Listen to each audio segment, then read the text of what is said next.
नमस्कार, मैं हूं जायरा। पक्ष विपक्ष में बहुत स्वागत है आपका। चुनाव के अंतिम दौर में आरोप प्रत्यारोप का दौर तेज हो गया है और अब सरकारी नीतियों और सत्तारूढ़ दल की मंशा पर सवाल खड़े किए जा रहे हैं। समाजवादी पार्टी अध्यक्ष अखिलेश यादव ने सत्तारूढ़ भारतीय जनता पार्टी पर आरोप लगाया कि दलितों और पिछड़ों के आरक्षण को खत्म करने की साजिश के तहत वे सरकारी संपत्तियों को बेच रहे हैं। उन्होंने बीजेपी पर आरोप लगाया कि वे दलितों और पिछड़ों को सशक्त बनाने वाली आरक्षण की व्यवस्था को खत्म करने की साजिश के तहत काम कर रही है। पात्र वर्गों को आरक्षण न देना पड़े, इसी वजह से तमाम सरकारी संपत्तियों को बेचा जा रहा है। उधर कांग्रेस की राष्ट्रीय महासचिव और पूर्वी उत्तर प्रदेश की प्रभारी प्रियंका गांधी वाड्रा ने कहा कि भाजपा दमनकारी पार्टी है, महंगाई चरम पर है, सरकार पूंजीपतियों के हितों की रक्षा कर रही है, किसान संकट में है, 14,000 करोड़ गन्ने का भुगतान बाकी है। भाजपा नेताओं की राजनीति अपनी महत्वाकांक्षा पूरी करने तक ही सीमित है। प्रियंका गांधी वाड्रा ने कहा कि जिन बड़े संस्थानों को कांग्रेस ने बनवाया, भाजपा सरकार ने उन्हें औने पौने दामों में बेच दिया। किसानों की कर्ज माफी न करके उद्योगपतियों को कर्ज माफ किया गया। धर्म और जाति के आधार पर वोट मांगने वालों से सावधान रहें। प्रियंका ने कहा कि बिजली नहीं मिल रही है, सड़कें नहीं बनी हैं, यही प्रदेश सरकार की असलियत है। प्रदेश सरकार ने महिलाओं के सशक्तिकरण के लिए कुछ नहीं किया। प्रधानमंत्री नरेंद्र मोदी पर हमला करते हुए कहा कि वे कह रहे हैं कि देश की जनता ने मेरा नमक खाया है, इससे जनता सरकार पर निर्भर हो रही है, जबकि सरकार जनता को आत्मनिर्भर बनाने वाली होनी चाहिए। सरकार खाद्यान्न को लेकर जनता को सशक्त नहीं होने देगी।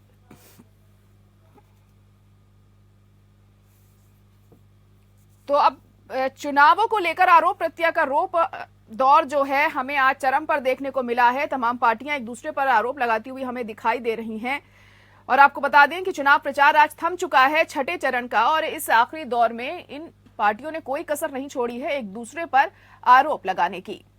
और आज भी हमने देखा जिस तरीके से प्रियंका गांधी ने भाजपा सरकार को जमकर घेरा, तो समाजवादी पार्टी ने भी कोई कसर नहीं छोड़ी है योगी सरकार को घेरने में। आज अखिलेश यादव ने कहा कि रिजर्वेशन खत्म करने के लिए साजिश रची जा रही है भाजपा सरकार के जरिए और इसी वजह से तमाम संपत्तियों को बेचा जा रहा है। तो वहीं कांग्रेस ने भी आरोप लगाए बीजेपी सरकार पर और प्रियंका गांधी का कहना था कि हमने जो तमाम चीजें बनवाई हैं उनको बेचकर, जो तमाम संस्थान हैं उन्हें बेचकर बीजेपी सरकार सिर्फ उद्योगपतियों के कर्ज माफ कर रही है और किसानों के कर्ज माफ नहीं कर रही है। तो औने पौने दामों पर सरकारी संपत्तियां बेची जा रही हैं, ये कहना था प्रियंका गांधी का।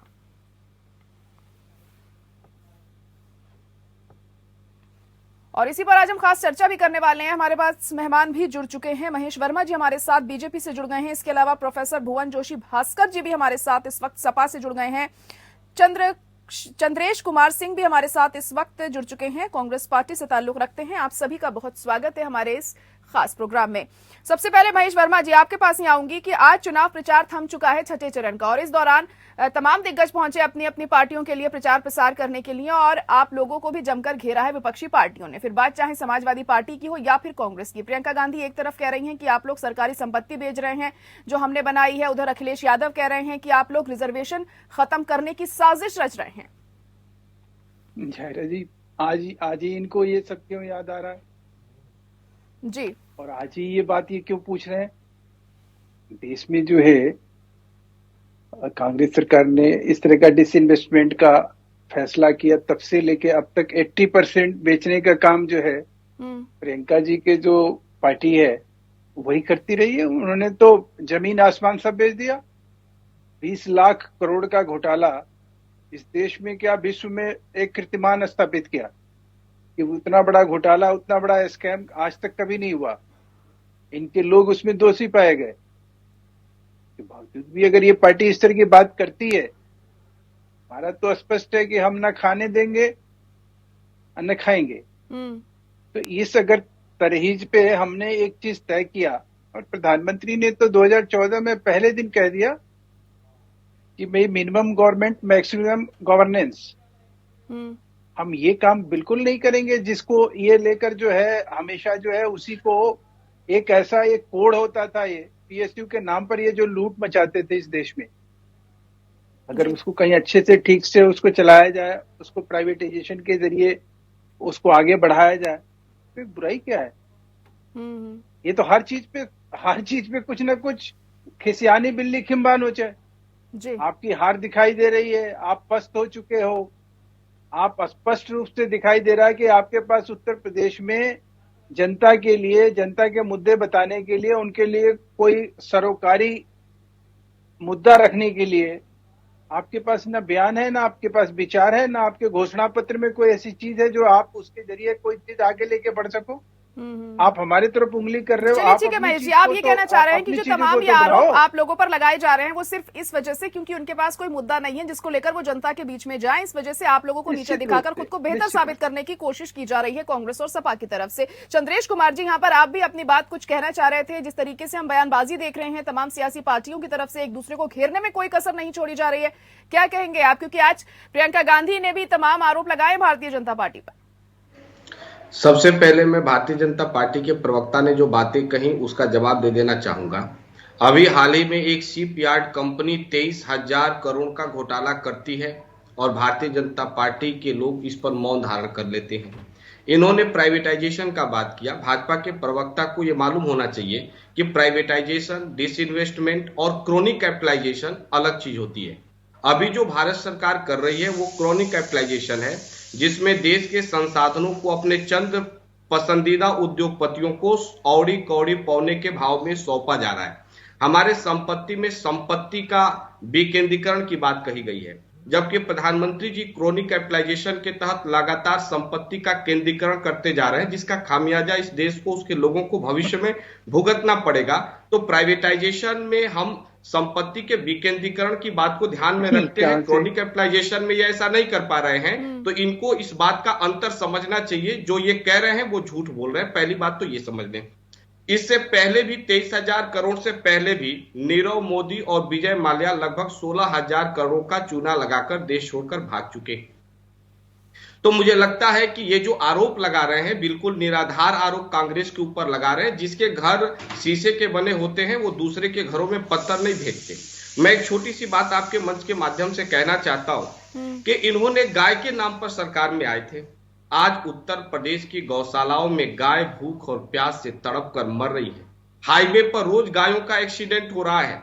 इन्होंने गाय और बैलों को आवारा पशु बना के रख दिया है। इस पर इनका कोई जवाब नहीं होगा, कोई इनका प्रतिक्रिया नहीं होगा। नीति आयोग की एक रिपोर्ट के अनुसार उत्तर प्रदेश गरीबी में नंबर 1 पर हो गया। मानवाधिकार आयोग कहता है कि मानवाधिकार उल्लंघन के मामले में उत्तर प्रदेश नंबर 1 पर हो गया। प्रधानमंत्री जी बनारस से आते हैं, मुख्यमंत्री जी गोरखपुर से आते हैं। ये बता दें कि गोरखपुर से लेकर बनारस के बीच इन्होंने कितना इंडस्ट्री लगाया। बढ़ते हुए जीएसटी के कारण आज मऊ और बनारस का साड़ी उद्योग, मिर्जापुर का कालीन उद्योग पूर्ण रूप से बर्बाद पड़ा हुआ है। गोरखपुर जहां से मुख्यमंत्री आते हैं, समय से वेतन न मिलने के कारण एक संविदा कर्मी आत्महत्या कर लेती है। आज सरकारी कर्मचारी इनका विरोध कर रहे हैं। तो मुझे लगता है कि भारतीय जनता पार्टी पूर्ण रूप से फेल हो चुकी है और झूठ की बुनियाद पर खड़ी यह सरकार 10 तारीख को ढह जाएगी और 10 तारीख को उत्तर प्रदेश में लोकतंत्र स्थापित होगा, क्योंकि योगी आदित्यनाथ जी ने उत्तर प्रदेश को माफिया स्टेट बना दिया है। जी चलिए ठीक है, माफिया स्टेट बनाने की आप बात तो कर रहे हैं, लेकिन योगी जी हमेशा समाजवादी पार्टी पर ही आरोप लगाते हैं कि उनके राज में ही माफियागिरी ज्यादा चलती थी, गुंडागर्दी ज्यादा चलती थी। भुवन जोशी जी भी जुड़े हुए हैं हमारे साथ। भुवन जी, आज हमने देखा कि अखिलेश यादव ने भी बीजेपी पर जमकर प्रहार किया है। उनका कहना था कि दलितों और पिछड़ों के आरक्षण को खत्म करने की साजिश के तहत ही सरकारी संपत्तियों को बेचा जा रहा है और तमाम आरोप बीजेपी पर उन्होंने आज लगाए हैं। और बीजेपी आप पर भी इस तरह के आरोप लगाती है, जैसे कि अभी हमने माफियावादी की बात कर रहे थे अभी हमारे कांग्रेस के प्रवक्ता, लेकिन यहाँ पर इस तरह के आरोप आप पर भी लगाए जाते हैं बीजेपी की तरफ से। देखिए, मैं निश्चित तौर पे कहना चाहता हूँ, जब से उत्तर प्रदेश में योगी जी की सरकार आई है, इनका एक ही मकसद रह गया है कि किसी तरह से ओबीसी एससी जो हमारे लोग हैं उनका आरक्षण इन्होंने हल करने का काम करना है। अभी कई परीक्षा में रिजल्ट आया तो मैं देखिए एससी और ओबीसी 2 और 4 पद पर अलग पद इस तरह से जो लोकतंत्र की डेमोक्रेसी है, कभी हमने साथ सिद्धांत का भी हमें आरक्षण देता है व्यवस्था देती है। डॉक्टर भीमराव अम्बेडकर जो हमारे उसकी व्यवस्था के तहत क्या कहते हैं कि न केवल हमारे संविधान को कहना चाहते हैं पार्टी धराशायी हो यहाँ जब वहां पर लोगों से वोट मांगने जा रहे हैं, हम उनसे कह रहे हैं कि 700 किसानों के मुफ्त में लगा दिया किसान कहते हैं जो आपका गृह राज्य का बेटा के नशे में हाथ चढ़ा देता है, धार की धार कभी तक नहीं मिलता है, हमें धार का हिसाब दो। इसके अलावा मातृ शक्ति को कहते हैं कि आपके उस रेट के इसमें जेब में है, उसका हिसाब दीजिए आप।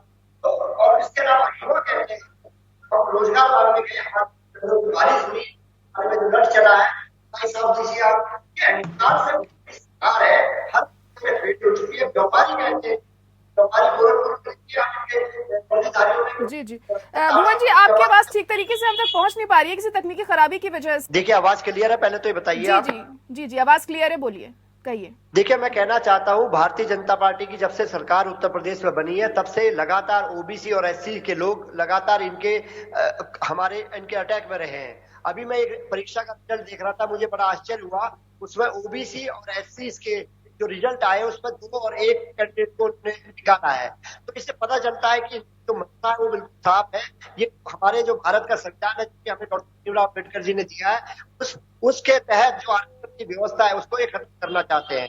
इसके साथ साथ मैं पूछना चाहता हूँ, भारतीय जनता पार्टी के लगातार का 5 साल का कार्यकाल रहा तो किसान इनसे दुखी रहा, किसान के 700 किसानों ने हत्या कर दी। इसके अलावा किसानों पे फर्जी मुकदमे इन्होंने चला दिए। इसके साथ साथ किसानों पे जीप चलाने का काम करता है इनका गृह राज्य मंत्री का बेटा, उस धार की धार को भूला नहीं है। और रही बात महिला सुरक्षा की, इनके खुद के विधायक और जेल में है, चाहे चित्तरंजन जी हो चाहे शेखर जी। एक दलित बेटी को जनता जला दिया इन्होंने, ये हाथरस। तो इस तरह का व्यापारी पे आपके जब तक ऐसी रही इनके कार्यकाल में, बहुत उसको वर्षधारी जो है उसको टैग कर देते हैं और उसकी बहुत हत्या हो जाती है। और इसके अलावा प्रदेश खुला नहीं है, गंगा में ऑक्सीजन की कमी के कारण मरे हुए लोग, उत्तर प्रदेश भूला नहीं है।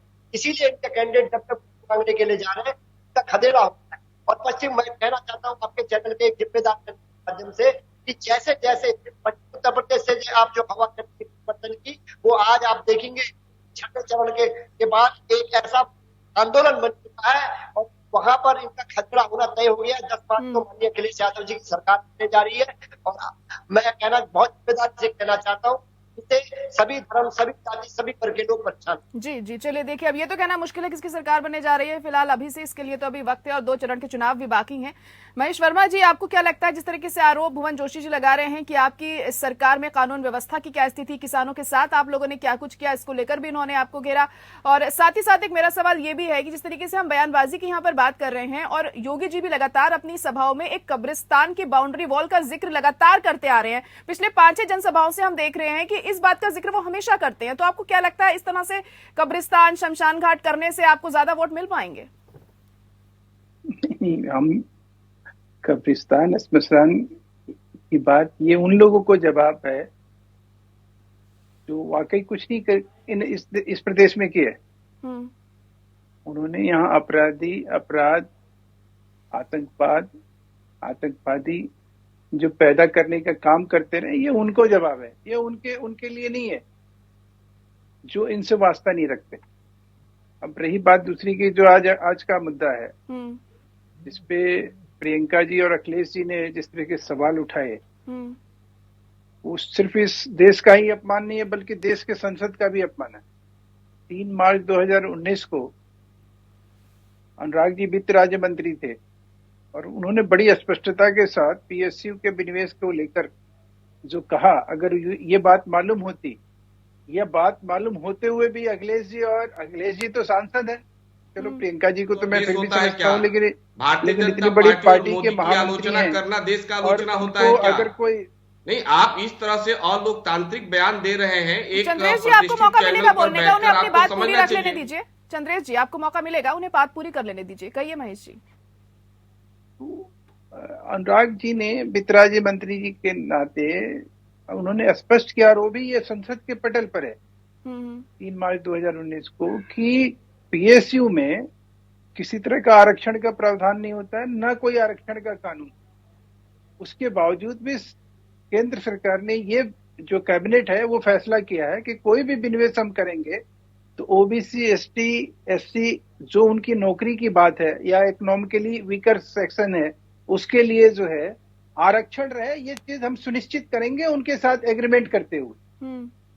तो ये सरकार तो ये पहले तय करके किसी चीज को विनिवेश करने का फैसला कर चुकी है और उसके बावजूद भी इस तरह से झूठ बोला जाए चुनाव जीतने के नाम पर और चुनाव के लिए और वोट के लिए। इससे बड़ा शर्मसार करने वाली बात और क्या हो सकती है। और एक ऐसे व्यक्ति को जो कि उस संसद का सदस्य है जी, और एक ऐसी महिला जो इस देश की राष्ट्रीय राजनीतिक पार्टी की महामंत्री है, ये कोई अज्ञानता नहीं है। ये देश को गुमराह को प्रदेश को गुमराह करने की ये जो कोशिश है, इसके लिए इनको माफी मांगनी चाहिए। गुमराह करने की कोशिश की जा रही है जिस तरीके से आप पर आरोप लग रहे हैं। चंद्रेश जी अपनी बात रख सकते हैं, आप कहिए।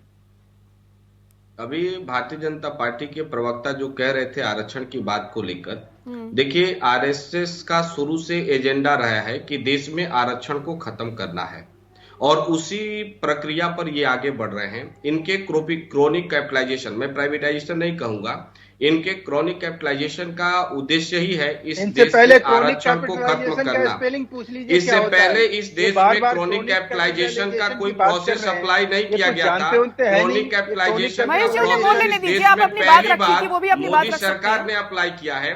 और जहां तक ये बात करें, जो गवर्नमेंट का कंपनियों से एग्रीमेंट हुआ है, जो कंपनियां खरीदे हैं, चाहे वो अडानी हो, अंबानी हो, जो भी हो, तो उनके साथ इनका एग्रीमेंट ये है कि 24 महीना या 22 महीना आप एम्प्लॉय को नहीं निकाल सकते। उसके बाद डिसीजन लेने का अधिकार उस कंपनी को होगा। तो 24 महीना कंपनियां नहीं बोलेंगी, 24 महीना बाद अपना एक लिफाफा पकड़ा देंगी, आप घर जाइए। उसके बाद जो नई नियुक्तियां होगी, एक मिनट सर बताइए, महेश वर्मा जी आपने कहा जो नई नियुक्तियां होगी क्या उसमें आरक्षण की प्रक्रिया को अप्लाई किया जाएगा? आप चुप हो जाएंगे, इस पर आप जवाब नहीं दे पाएंगे।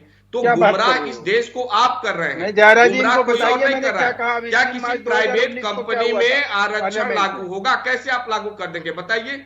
कहाँ संविधान कह रहा है और कहाँ आप? चलिए ठीक है, वो कुछ जवाब देना चाह रहे हैं महेश जी। आपके पास भी आऊंगी अभी। महेश जी जवाब दे दीजिए।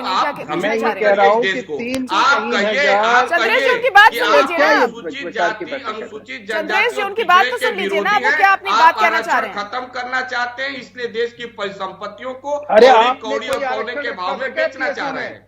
चलिए ठीक है, कहिए महेश जी, जल्दी से अपनी बात। देश में कोई कानून नहीं है तो आप आरक्षण की बात कैसे कर सकते हो? क्या कारण है आरक्षण की बात बोलने का? बिना बेस सिर पैर की बात बोलने का क्या मतलब है? और ये क्या क्रोनिकल कैपिटल क्या होता है?